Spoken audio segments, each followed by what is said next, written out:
The funniest part about heavy metal in East Germany was that it was considered on level with the CIA as a destructive force and was also largely apolitical. How do we put that together? Let's start with the FDJ, the Free German Youth. East German society was very structured, start to finish, where the path to success was laid out in front of you and reinforced along the way. And membership in the FDJ was part of this. This helped to teach kids from an early age what the culture of East Germany was about, how you were supposed to behave in it, etc. And when heavy metal starts to become a thing, especially in the 80s, a lot of people who had actively participated in East German society went, yeah, that's cool and all, but I want to bang my You notice this concept when studying the history of East Germany. People make their own space. Officially speaking, every aspect of East German life had to be approved by the government. The music you listened to, the clothes you wore, the things you could even buy at the store. Every part of it had to be deemed as contributing to the socialist culture. And that's where heavy metal fans ran into a problem.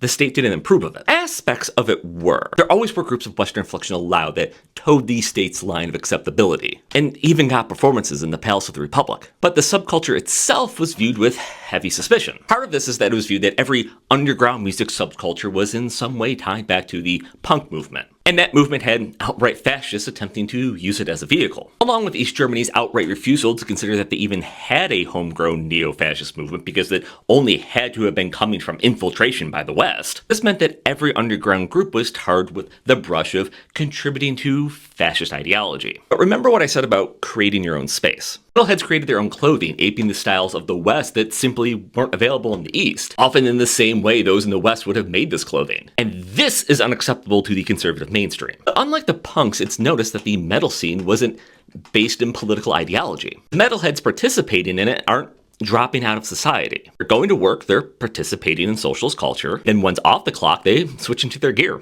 They also tended to be highly skilled workers due to the need to fabricate their own instruments. They are expressing themselves within the confines of the state instead of challenging it. This gets them a measure of acceptance from the state. Heavy metal becomes a recognized genre of music. But that Western influence still grates. It's something that's alongside the East German state instead of being of the East German state. The clothing is still something that's considered decadent because it's a rejection of the approved socialist mainstream. The aggressive and often violent nature of these songs and performances are seen as being a negative influence on society. I'm now imagining Tipper Gore and Erich Milke shaking hands. And that is how we wind up with things like Iron Maiden being considered a corruptive force on East German society despite being given the tacit okay.